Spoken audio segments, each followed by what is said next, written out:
সকাল সকাল পরিবারের জন্য দুই রকমের নাস্তা বানালাম। বড়দের জন্য এক মেনু আর ছোটদের জন্য আরেক মেনু। সকালের এই ব্যস্ততা নিয়েই থাকছে আমার আজকের ভিডিও। আসসালামু আলাইকুম সবাইকে। নতুন দিনের নতুন আরেকটি ভিডিও নিয়ে আপনাদের সবাইকে স্বাগত জানাই। আশা করছি আল্লাহর অশেষ রহমতে সবাই ভালো আছেন। আলহামদুলিল্লাহ আমরা কিন্তু ভালোই আছি। আমরা গৃহিণীরা জানি যে সকালবেলা আমাদের কতটা তাড়াহুড়োয় কাজ করতে হয়। তো যেদিন সকালবেলা আমার নাস্তা বানানোর আর টিফিন বানানোর প্যারা থাকে, সেদিন আমি রাতেই অনেক কিছু গুছিয়ে রাখি। তো আমি ভেবে রেখেছিলাম ছেলেকে টিফিনে পাস্তা বানিয়ে দিব, আর ওই পাস্তায় ওদের দুইজনকে সকালে একটু খাইয়ে দিব। সকালে তো ওরা মোটেই খেতে চায় না, যা একটু খায় পাস্তাই খাবে। তো এই জন্য আমি রাত্রেবেলায় সব কিছু কিন্তু একদম কেটে বেছে গুছিয়ে রেখেছিলাম, যাতে সকালবেলা আমি ঝটপট করে নাস্তাটা বানিয়ে ফেলে দিতে পারি। তো প্রথমে আমি পাস্তাটা সিদ্ধ দিয়ে দিব সামান্য লবণ আর তেল দিয়ে। নাস্তা বানানোর কাজ যদি আগের দিন রাতে কিছুটা গুছিয়ে নেওয়া যায়, তাহলে কিন্তু সকালবেলা খুব একটা তাড়াহুড়ো করতে হয় না, একটু আরাম করেই নাস্তাটা বানিয়ে নেওয়া যায়। তো যাই হোক, আমি পাস্তাগুলো সিদ্ধ করে নিলাম। এবার একটি ঝুড়িতে ঢেলে আমি ঠান্ডা পানি দিয়ে ধুয়ে নেব। তারপর একটি কড়াই আমি পরিমাণ মতো তেল দিয়ে দিব, সাথে দিয়ে দিব সামান্য একটু রসুন কুচি, আর এগুলো খুব ভালোভাবে নেড়েচেড়ে নিব। আর আজকের পাস্তায় আমি ব্যবহার করব চিকেন, সসেস, গাজর আর সামান্য চিজ। তো তারপর এখানে চিকেন দিয়ে দিলাম। চিকেন দিয়ে আমি এখানে সয়া সস, গোলমরিচের গুঁড়া, চিলি ফ্লেক্স এগুলো ব্যবহার করব। বাচ্চারা তো এমনিতেই নুডলস, পাস্তা এই ধরনের খাবার খুবই পছন্দ করে।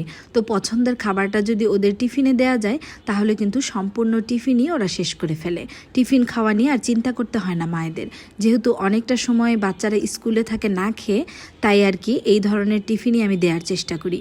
আর এই যে বাচ্চারা খুবই ক্লান্ত, ঘুম থেকে উঠে একদমই কোনো কিছুই করতে মন চায় না, তারপরও স্কুলের জন্য রেডি হওয়া লাগছে। আর এই দিনগুলো কিন্তু একটা সময় আমরাও পার করেছি। সকালে ঘুম থেকে উঠতে কতটাই না কষ্ট হতো, উঠে আবার রেডি হও, আবার স্কুলে যাও। এখন বাচ্চাদেরও এই সব দিন চলে এসেছে। তো এই ধরনের কষ্টগুলো তো করতেই হবে, আর এই কষ্টগুলো না করলে তো জীবনে বড় হওয়া যাবে না, তাই না? ডিসিপ্লিন লাইফ মেনটেন করা ছোট বড় সকলেরই আসলে খুবই প্রয়োজন। একটা ডিসিপ্লিন লাইফই কিন্তু আপনার জীবনটাকে সুন্দর করে গড়ে তুলতে পারে। তো এদিকে আমি আমার বাচ্চার টিফিন রেডি করে দিচ্ছি। বক্সে করে আমি দিয়ে দিলাম পাস্তা আর পানি। তো আজকের নাস্তাটা বানাতে আমার একদম 20 থেকে 25 মিনিট সময় লেগেছে। যেহেতু রাতের বেলায় আমি অনেকটা কাজ গুছিয়ে রেখেছি, তাই খুব একটা সময় কিন্তু লাগেনি। তো আপনারা চাইলে এভাবে রাতের বেলা অনেকটা কাজ গুছিয়ে রাখবেন, তাহলে হয় কি সকালবেলা উঠে খুব একটা তাড়াহুড়ো করতে হয় না। তো এরই ফাঁক দিয়ে কিন্তু আমি বাচ্চাদের স্কুলে রেখে এসেছি। এরপর আমাদের জন্য নাস্তাটা বানিয়ে নেব। ওই পাস্তা, নুডলস বাচ্চারা খুব পছন্দ করলেও আমার হাজব্যান্ড এই ধরনের খাবার একদমই পছন্দ করে না। ওনার তো ভাতই সবচেয়ে বেশি পছন্দ, সাথে যদি ভর্তা হয় তাহলে তো কথাই নেই। আর ব্যতিক্রম খাবার মানে রুটি পরোটা, বাস, আর কোনো কিছুই ওনার একদম পছন্দ না। তো যাই হোক, আমি এখানে আলু ভাজিটা বসিয়ে দিলাম সামান্য লবণ আর হলুদ দিয়ে। এদিকে আলু ভাজি হতে থাক, ওদিকে আমি পরোটাগুলো ভেজে নেব।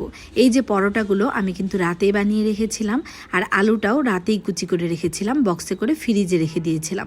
বাস বক্স থেকে বের করে নিলাম আর সাথে সাথে বসিয়ে দিলাম। কতটা ঝামেলা কম হলো, তাই না? একদম ফ্রিজ থেকে বের করলাম আর ঝটপট করে বসিয়ে দিলাম। আর এদিকে আমার আলু ভাজি প্রায় হয়ে এসেছে। এবার কাঁচামরিচ দিয়ে কিছুক্ষণ নেড়ে চেড়ে তারপর আমি একটা বাটিতে নামিয়ে নেব।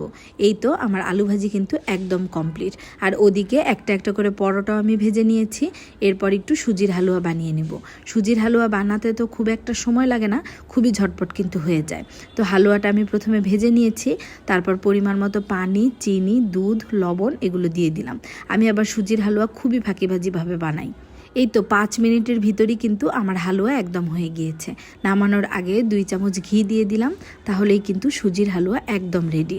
আর এভাবে একদিন বানিয়ে দেখবেন, খেতে কিন্তু খুবই মজা লাগে। সব কিছু যে সবসময় পারফেক্টভাবে বানাতে হবে তার কোনো মানে নেই। মাঝে মাঝে ফাঁকিবাজিভাবে বানিয়ে দেখবেন, খেতেও মজা লাগে আর সময়ও কিন্তু অনেক কম লাগে। তো যাই হোক, এই ছিল আমার আজকের সকালের ভিডিও। আল্লাহ হাফেজ।